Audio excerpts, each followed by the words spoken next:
Assalamualaikum warahmatullahi wabarakatuh.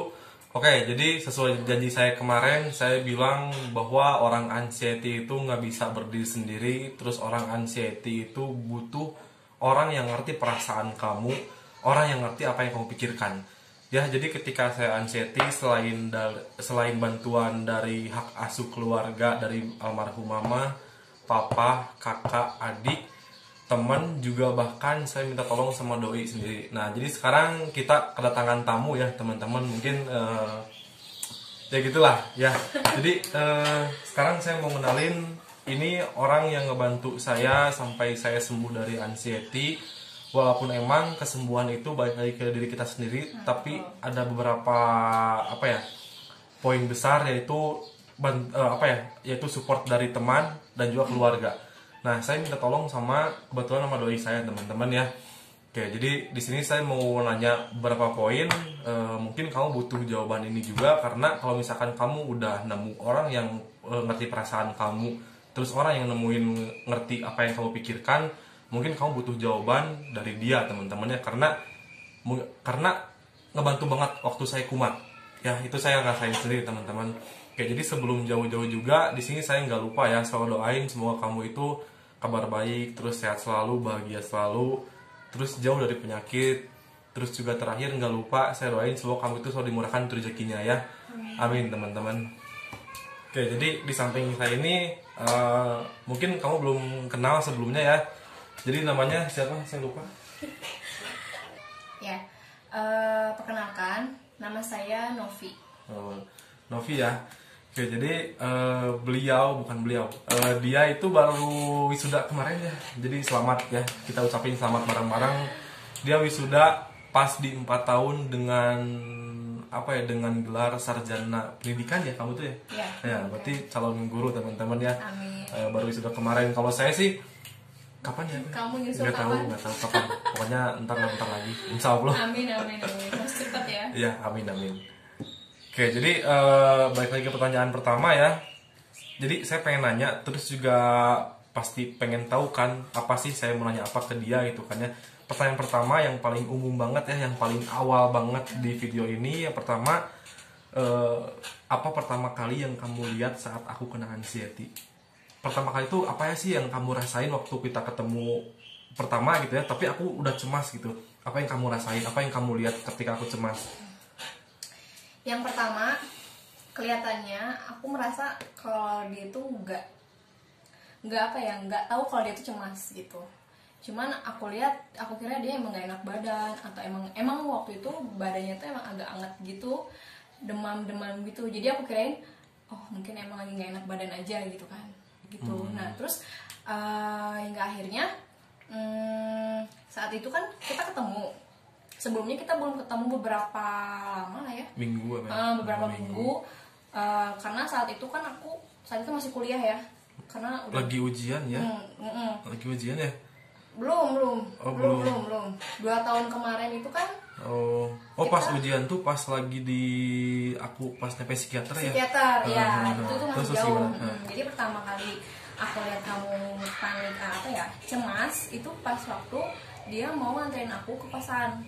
Karena kan jarak rumah dia sama aku kan gak begitu jauh kan gitu. Emang gak begitu jauh. Jadi dia sering nganterin aku biasanya ke kosan gitu. Jadi yang pertama kali kamu lihat itu, kamu nggak sadar kalau kena cemas ya? Aku nggak tahu banget kalau kamu cemas. Aku nggak tahu gitu kan kalau emang ada penyakit itu gitu. Makanya iya. Aku pikir mungkin sakit biasa gitu. Sakit biasa lah, atau nggak enak badan, atau demam, atau gimana. Makanya saat itu aku yaudahlah biasa aja. Terus saat itu juga mama aku datang kan nyuguhin kamu minum. Nah di situ kan ya aku biasa aja lah, yaudahlah. Karena kan waktu itu aku lagi packing baju gitu kan guys. Buat pergi ke kosan. Buat pergi lagi ke kosan, karena saat itu aku lagi libur. Nah pas saat itu gak lama kamu cerita di jalan. Aku tuh sebenarnya. Tapi sebelumnya maaf aku potong nih. Sebelum nyampe di rumah kamu, padahal ya di jalan teh aku teh udah ngerasa gemeter loh ya. Udah cemas nggak jelas, udah takut jatuh. Apalagi ditambah waktu itu kan jadi rumahnya tuh kan pinggir jalan banget ya, pinggir jalan banget. Iya. Nah jadi waktu itu saya tuh parkir depan rumahnya teman-temannya, pas dia keluar, pas dia buka pintu itu langsung tremor. Jadi tapi saya nggak bilang karena Iya. saya takut, terus saya juga malu kalau saya tuh nggak tahu kenapa, jadi saya pendam sendiri ya. Jadi waktu itu terus terang ya, waktu pertama kali kamu buka pintu terus kamu keluar itu udah nggak enak banget, udah mau jatuh, mau pingsan, perasaan takut mati, terus juga nggak jelas kenapa gitu ya, takut gila juga. Nah, tapi aku pendam sebelumnya gitu tuh. Iya. Sampai akhirnya di jalan baru cerita Iya, jalan iya. cerita. Di jalan baru cerita. Sebenarnya aku juga udah agak apa ya, udah agak udah agak apa tuh, curiga ya. soalnya kamu minum obat gitu. Aku lihat kamu minum gitu, aku kirain itu obat biasa lah gitu kan. Atau nggak minum obat lah, aku pikir kayak gitu. Nah di jalan kamu baru cerita. Nah itu obat yang aku makan tuh itu belum ke psikiater kan ya? Belum. Itu tuh aku dapat obat, dikasih obat Vertigo yang kecil itu kan. Iya. Yang itu aku minum karena waktu itu aku ke dokter diagnosa lambung sama Vertigo. Padahal yang aku rasain itu kelayangan ya. Jadi kamu juga ngerasain, teman-teman ya pernah ngerasain kelayangan saat anxiety. Nah jadi waktu aku ke dokter itu dianggapnya Vertigo, jadi kasih obat sekecil itu kan. Tapi aku nggak bilang sama kamu ya, nggak bilang kalau aku kelayangan, nggak. Cuman aku bilangnya pusing gitu kan, pusing biasa. Padahal itu aku minum obat Vertigo. Nah terus gimana tuh? Nah ya jadi yang bikin aku penasaran, nggak penasaran sih, yang bikin aku aneh itu biasanya dia kalau ada apa-apa cerita sama aku. Dia terbuka orangnya, dan nggak seperti biasanya dia orangnya happy, ceria. Tapi pas saat itu anehnya mukanya tuh rada-rada murung gimana, kayak ada masalah atau gimana gitu kan. Nah ini yang saya ceritain sebelumnya ya, Iya. karena saya itu orangnya nggak kayak gitu ya. Enggak, aku tahu banget. Nggak gitu udah banget lama ya. banget aku kenal sama dia, dan aku nggak ngerasa kalau, makanya aku bingung ini mungkin sakit. Tapi emang ternyata bener sakit, tapi ternyata sakit cemas. Nah terus dia cerita kalau misalnya dia kena penyakit cemas berlebih, namanya anxiety. Hah, emang ada penyakitnya? Aku nanya kan, emang ada penyakitnya? Ada, dia bilang gitu, ada penyakitnya. Dan aku setelah itu searching gitu kan, nyampe kosan, dia pulang, aku bilang hati di jalan, kuat nggak? Aku bilang kayak gitu kan, kuat kok, katanya kayak gitu. Nah terus pas saat dia pulang, aku searching, oh ternyata emang bener ada penyakit ini. Kamu juga nonton di YouTube ya? Iya, aku ternyata nonton YouTube. Waktu tahun 2019 kan ya, itu udah banyak orang yang kena anxiety terus sembuh, terus bikin video kayak gini teman-teman. Nah, dia nonton itu, akhirnya dia tahu ternyata ini tuh emang benar-benar ada, bukan karena hal mistis teman-temannya. Dalam medis pun udah jelas bahwa penyakit cemas berlebih itu emang ada dan emang harus segera disembuhkan. Nah kayak gitu teman-teman ya. Jadi poin pertanyaan pertama itu yang kamu lihat saat aku kena anxiety, yang pertama dia belum sadar karena emang nggak tahu penyakit itu emang ada. Nggak percaya, nggak banget percaya. Tapi percayanya karena hal mistis gitu ya, mikirnya kayak gitu. Iya, sempat kayak gitu ya karena orang rumah juga kayak gitu sih. Jadi bilangnya itu mungkin kurang ibadahnya, terus mungkin ada yang main-main gitu kan. Padahal ini udah jelas ini tuh ada ya. Nah sekarang kamu tahu kan, udah tahu banget lah intinya ya. Nah, itu jadi poin yang pertama itu, karena yang pertama kali lihat mungkin dia belum sadar, akhirnya dia tahu karena mulai searching, mulai nyari di YouTube juga, dan ternyata emang banyak ya yang kena anxiety gini. Banyak gitu. Setelah aku searching tuh ternyata di kita tuh udah banyak, dan di luar negeri itu udah biasa orang yang kena anxiety gini. Makanya ya ampun, setelah aku lihat ya, setelah aku searching ternyata emang bener ada penyakit ini. Nah, di situ aku percaya. Nah kayak gitu. Kita lanjut ya. Terus yang kedua, yaitu apakah ada teman sekampus yang kena anxiety juga? Mungkin ada nih, barangkali ada yang teman sekampus. Kalau nggak ada saya promosiin. Nggak usah. Enggak sih, nggak ada ya. Ya, jadi yang saya tahu itu paling cuman cemas aja gitu.